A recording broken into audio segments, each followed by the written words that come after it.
Great man, and you had Marco Rubio, and you had Rand Paul, and you had John Kasich, the governor of Ohio, and Scott Walker, the amazing governor of Wisconsin. So it was an incredible field it was the A-team, right, of talented Republicans. And it was funny because I knew 14 of the 15 candidates who were running for president. I had met all of them. The only one I had never met was Donald Trump. And I'll never forget this, and I think it is relevant to what's going on today. That, by the way, I had originally signed on with Rand Paul because I'm a libertarian. I don't know how well you know Rand, but I love Rand. I love what he stands for.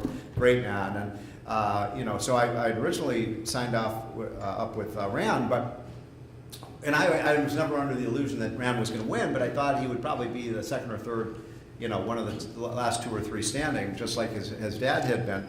But I got to tell you, from the moment that Donald Trump announced for presidency, we couldn't get a word in edgewise. We just couldn't get any message out because Trump, just dramatically, hogged the spotlight in an amazing way. I mean, whether you love or hate Donald Trump, I've never met anyone who comes close as a marketer than Donald Trump is. From the day he announced he was running for president to the day he was elected, he was on the front page of every newspaper every single day.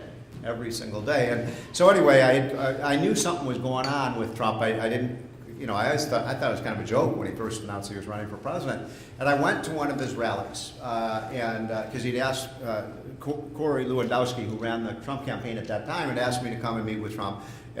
He said, go to one of his rallies, and then afterwards you can have some time with Trump. How many of you have ever been to a Trump rally? You're here in California, so he didn't come out here a lot. But the Trump rallies were amazing political and cultural events.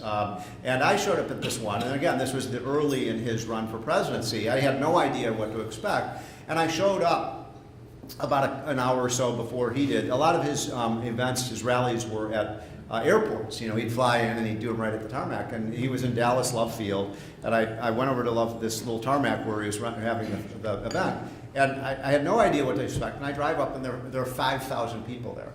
And what was so interesting to me, Tom, was because I got there long before Trump did, I just went out and started talking to the people, who were there, just to find out what motivated them to come and see a politician running for president, and spending, a lot of these people had been there 6-8 hours waiting for Trump. And it was so interesting to me. I mean, it was really, for me, a political epiphany, I have to say. I started talking to these people, and the people that I met, it was the classic kind of demographic group that voted for Donald Trump. Bus drivers, school teachers, construction workers, a lot of veterans, a lot of, there were probably 300 motorcycles parked on the side of the thing. Trump dominated the biker vote, right? And these were working class, by the way, there were a surprising, all the rallies I went to, you would be surprised how many blacks and Hispanics were in that audience. For those who think that Donald Trump is a racist, boy, he really attracted a lot of minority voters. And when I asked them, why are you here, they almost all gave me the same answer.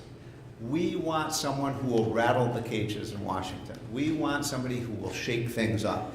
Very few of these voters liked Barack Obama very much, but frankly, Tom, they didn't like George Bush much either. They think the last 15 years have been kind of a waste of time with respect to the economy, and the truth is, that's accurate. I mean, this is the fundamental problem with the U.S. economy for American workers is that it's been 15 or 16 years now since the average middle-class American has had a pay raise, adjusted for inflation.